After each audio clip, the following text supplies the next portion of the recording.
Gazpacho, and welcome to another episode of the Godfather Minute. With me, Alex Robinson. With me, Andy Robinson. And we're here to talk about minute number 44 of the Godfather, Part 2.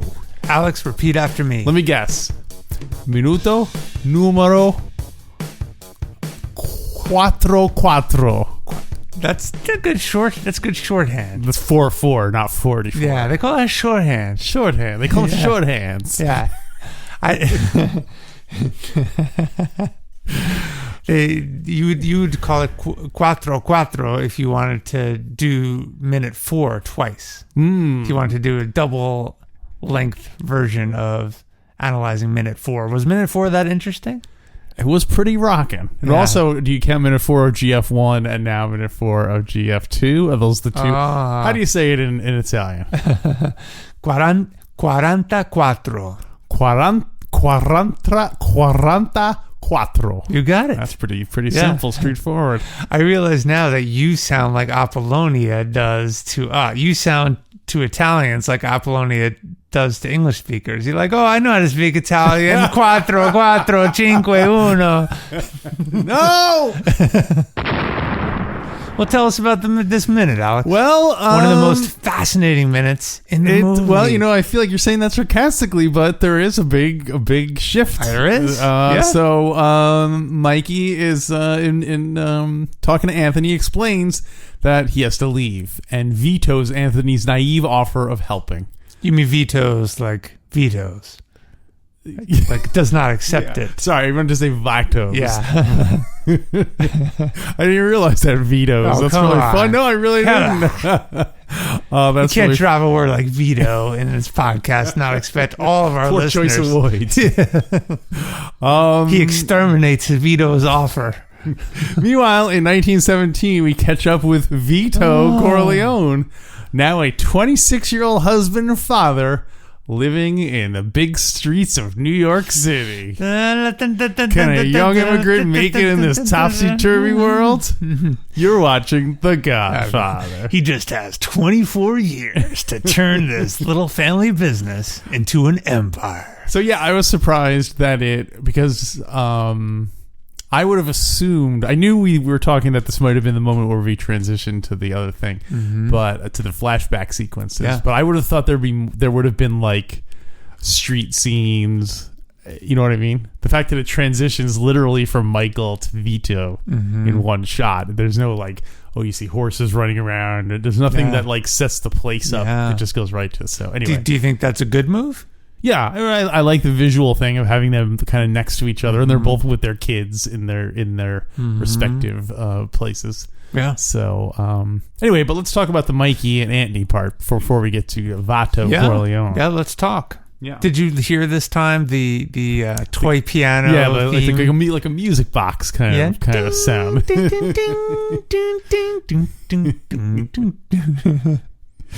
Yeah, so that's a good way to do it. All right, so let's talk about the flashbacks now. Well, I've got a couple of things. Yes, what else Anthony says to his pa, he says, will you take me? And Mikey says, no, I can't. No. No, I can't. So is there some symbolism going on here, Alex? Anthony's saying, hey, can I go with you? Can I be a part of this? And Michael's saying, no, you can't be a part of this. It's interesting because in a similar way, he also says, I could help you. And then he says, someday you will. Yeah. Someday you will. That was my next note. So it's weird because if you would think like symbolically, he's like, can I come with you? And Michael being like, no, like I want you to be completely legitimate. I don't want you to know anything about what's going on here. But then later on, he says, you will help me later. Well, maybe that's what he means. When we're legitimate, you'll be helping me, right? Because you'll be. I think it's weird. It has a kind of it's a mixed message. Well, but then you would think once they were legitimate, like the son would be free to do what he wanted, as opposed to, okay, then when you're older, even though we're legitimate, that's when you'll be helped. You know what I mean? It seems kind of like a. Well, maybe Michael never.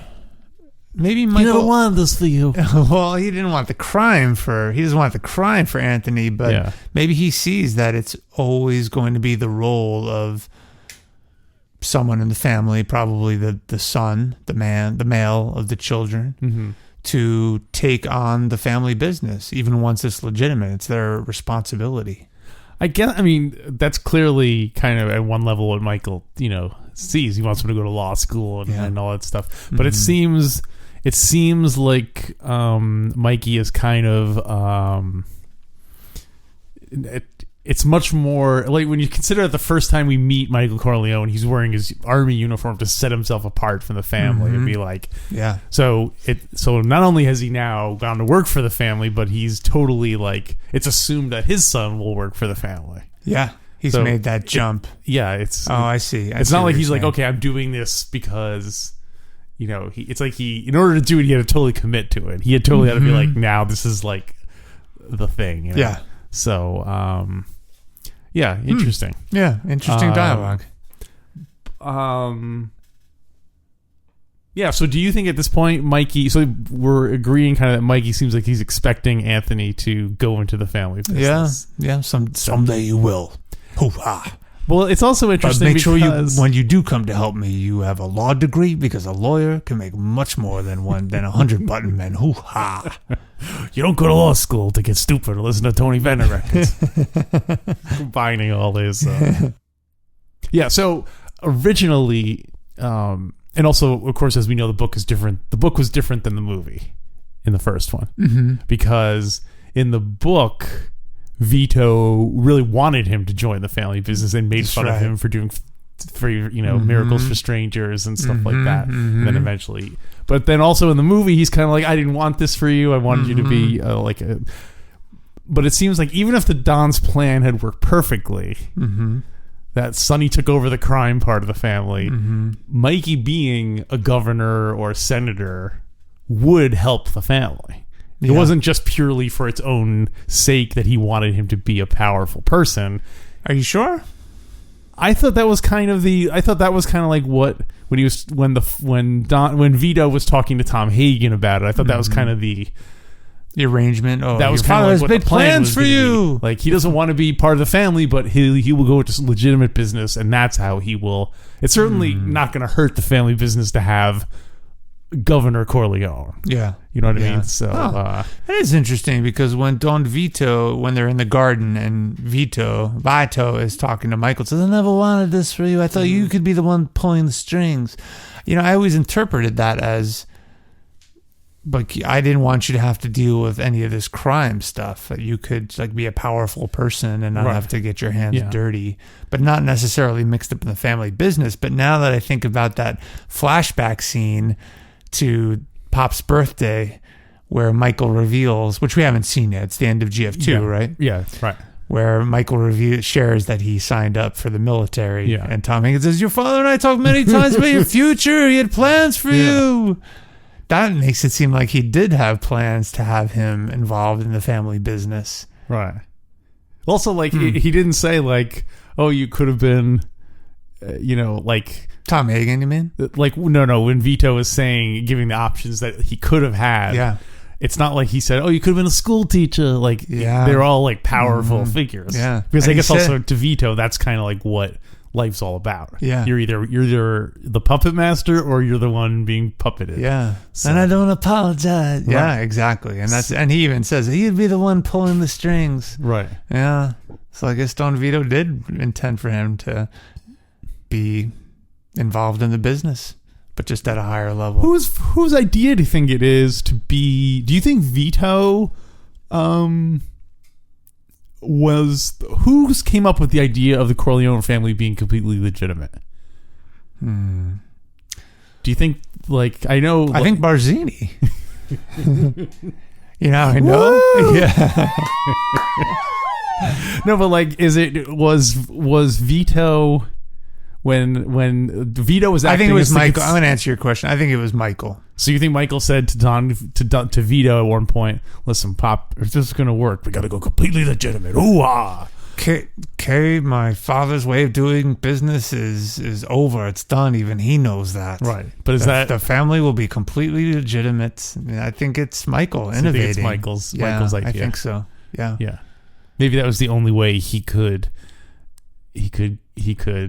allow himself to do it. Yeah. Like is by, all right, I'll do it, but it has to be because that was the only way he could stomach it. Is like, I'll put up with Yeah. these street antics for these turf wars for another few years. I'll put up with Mr. Joey Zaza. He's protecting my family. Yeah. I could only walk another 3 years with these stones in my shoes. I love that that's Joey Zaza's autobiography. That makes it sound almost like a folk record or something, like a stone in my shoe. Does. It shows Yeah. like Joe Mantegna with a guitar Oh. singing like traditional Oh, Italian folk songs. I think you're gonna go all like early Bob Well, that Dylan. too, Like, but that also. went to the crime boss. Told him something new. Vincent, there's been a stone in my shoe. He's bothering me day and bothering me at night. What can you do for me? Said it right. Hey, by the way, at the Yes. very beginning of this minute, you and I were shooting from the hip, doing off the cuff remarks. And Is that what that was? And I did I did a Godfather preview. Like, he's got 24 years to become legitimate. I don't think there's an updated modern Godfather version of that, because the movie came out in the 70s when previews were like 10 minutes long. Yeah. And they actually showed like scenes and dialogue. Yeah. How there been an updated like he's got just 3 days to find out how to get to the Turk? And it would be great if there's not one, we should recreate it and put in all the stereotypical, like what footage. So what I'm asking is, what footage would you show? What dialogue? Well, what's funny about that is that you're making it sound like this is a modern thing. When the thing you're quoting is like 25, 30 years old. They don't do movie trailers anymore that are like, he's got 24 hours to get like. By the way, yes, I've got a stone in my shoe. Is this about me busting your balls when you're saying like modern people like Madonna and Sade? That was a deliberate joke, by the way. Okay, that was what is the stone in your shoe? I went to see Dune a couple weekends ago. Oh, you saw it in the theater? Saw it in the theater, baby. Wow, old school. Fantastic. Wow. I loved it. But you know me, I'm easy to please in the movie theater. No critical. Yeah. Very low bar. Exactly, yeah. And I like the experience. Yeah. But it was great. I really enjoyed it. I love the cinema of it. But we got there at the time it was starting, and I knew there would be some previews and commercials. And it was about 40 minutes of commercials and previews. 40. Yeah. Commercials I can understand your beef with. I mean, what? I'm not one to complain about too many previews. To me, it's like just you're getting bonus. Well, and have you seen a preview lately? They show the entire movie. They're all like, they've got 24 hours to. Actually, you know what? I'm gonna take back my statement. I do think it weakens the movie experience. Yeah. And you know why? Not for the reason you might think. Why? But because by the time the movie starts, you've been subjected to 40 minutes of explosions and loud music and I'm telling you, things to just kind of get you all amped up. So by the time it starts, you're almost like, oh, like when the movie starts, it's like you're already like your nervous system's already shot. Yeah, don't get me wrong. I don't mind sitting in a theater, but you're exactly the climax has already come, and then Dune starts, and it's kind of slow. They're setting story. I'm like, oh, it's too much. It's too much. But I really like. What you're saying is you want a smaller piece, smaller previews. But it would be fun to do an updated. The last thing about the previews is, they would show the whole story. It's almost like they've gone back. They used to just show like little clips and stuff. Yeah. They show you the whole plot. I feel like the ending of the movie. This complaint, I feel like people have been saying it for my entire adult life. Really? That people have been saying they show too much in the trailers nowadays. Oh, and then really? you watch old trailers and stuff, and it's like, Luke, I am your father. Like, they totally spell out everything in old. I don't know. Anyway, we'll have to watch. We'll do a sampling of old trailers. Yeah. We'll ask, we'll answer. We'll do a scientific study of trailers from like the 50s and 60s and 70s, and we'll see how many plot points are revealed.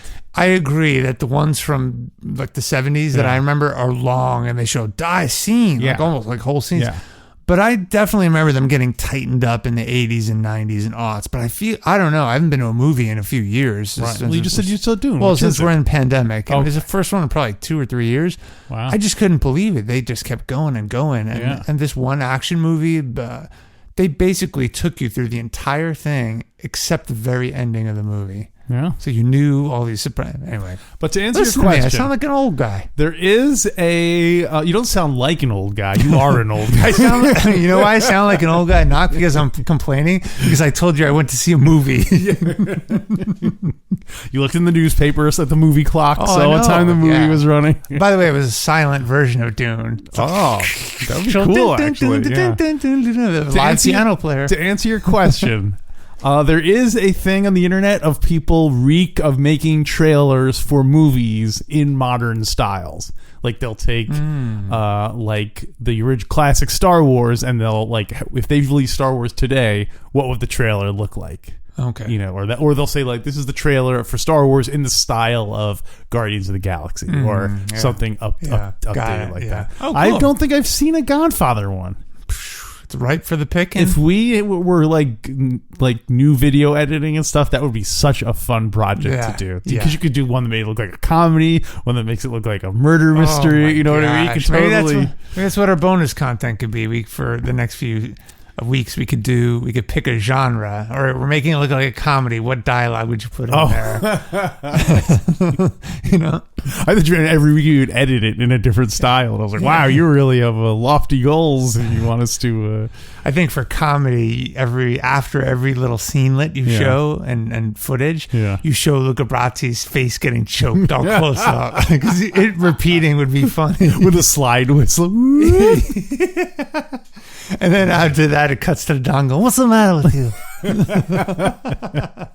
Like when he smacks Johnny Fontana, would be all like a Three Stooges.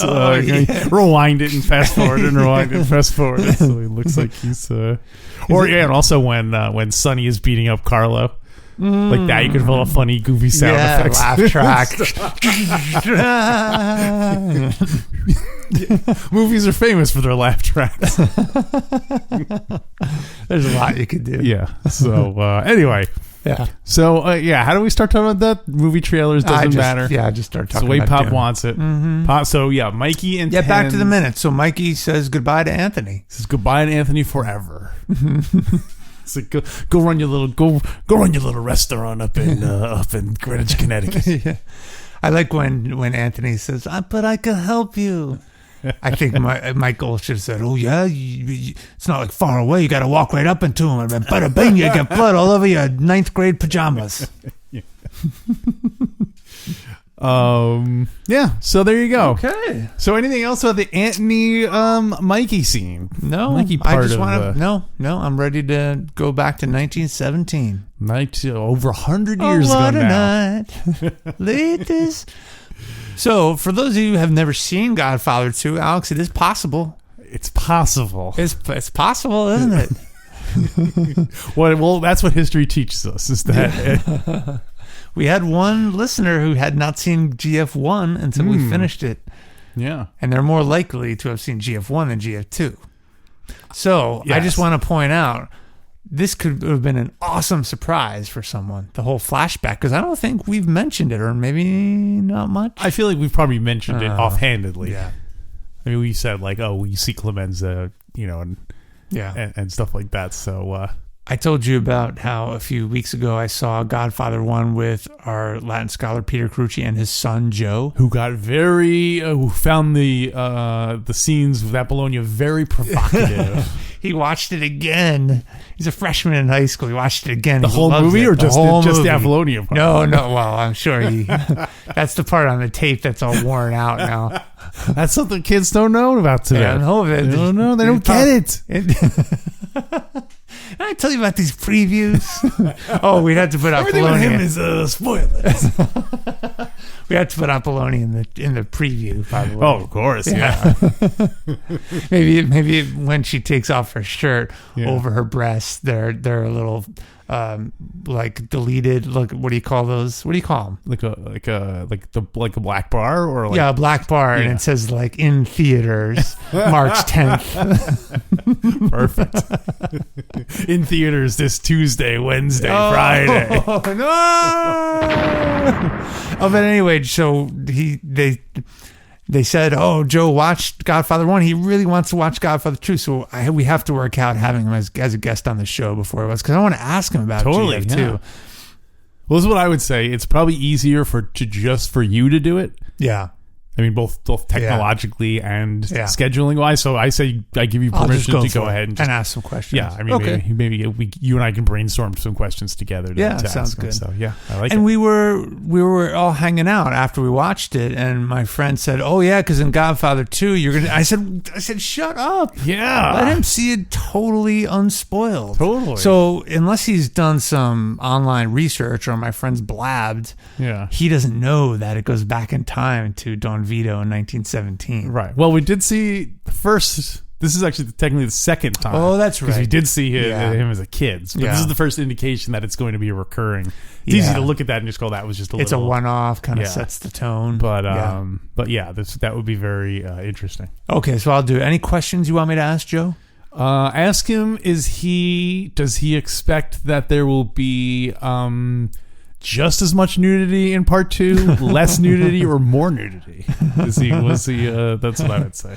Anything else? Should I? I'm gonna try to keep it open. Yeah, Like, I'll what do you think think about it. happens? Yeah. What do you think? Or I guess if any of our listeners want to also pitch in some Yes. questions, you can post. You can post to either Fredo Corleone's Mickey Mouse Nightclub, or for more direct, contact us directly by posting on the Patreon page. Yeah. In response to this week's episode. Perfect. Maybe I'll put a question at the posting a question at the nightclub, and people can respond. Yes. Great. So what's also interesting about it is that, and I was thinking watching this, because at the time Robert De Niro was not a known. He was in I think like Mean Streets or like one or two movies or something, but was not Robert De Niro. So like when he sees Robert De Niro, it's different. He's gonna be looking at it differently than someone who was watching it when it first came out, who didn't know who Robert. You know what I mean? Great it's point. It's like a career making performance. Yeah. So it'll be interesting to. So this is the first time we see the third actor to play Vito Corleone in the series so far. Yeah. I think he looks like a Minuteman in this scene. Because I guess his hair is like pulled back in like a ponytail or something. Okay. And he's wearing like that black vest. I don't know why he looks like he could be waiting. Like you hear "Burr, burr, burr," and he'd go to his musket and run right out the door. So And Finucci's maybe dressed it's just as a British lieutenant. yeah. So it's 1917, 1917. New York City. Mm-hmm. And I mentioned in the introduction that the Don was 26 years old, but it's not clear because, as we all know, we are given two different dates for Don Corleone's for Vito Corleone's birth date and year. Always keep your friends confused about your birth date, but have them underestimate your age when you die. So you think that was that Hyman Roth busting Mike's balls by saying I'm always honest about my age because he knows like the Don was such a sticking point for Oh him. man! Oh, that's great. I love it. Unlike some people here. I don't keep my friends so close like other mob bosses. It's three things you have to know about Hyman Roth. He always makes money for his partners. He's always honest about his age. And he's been dying. He's been dying for the same heart attack. I like how he's talking about himself. Yeah. Or is that supposed to be Johnny Ola? No, that's Hyman Roth Oh. himself. Yeah, he refers to himself in the third person. That would be funny if Johnny Ola's marching orders were to, he's like, all right, Johnny, don't forget you need to say those three things. You're right. Like, not just that he makes money for his partners. Johnny, what are the three? What are the three M's of Hyman Roth? Money, my age, and molasses. Alex, can I see the rest of the episode? No, unfortunately, we've this is the paywall port. I know you thought we were talking about how the book was different from the movie, but now we're talking about that the paywall has come down. How do I know the difference? Well, you'll know it's the paywall when you have to go to godfatherminute.com/support. And for basically like $1 a show, you can double the amount of content you get, plus get access to our Godfather 3 commentary. Yeah, cool. Well, how will I know?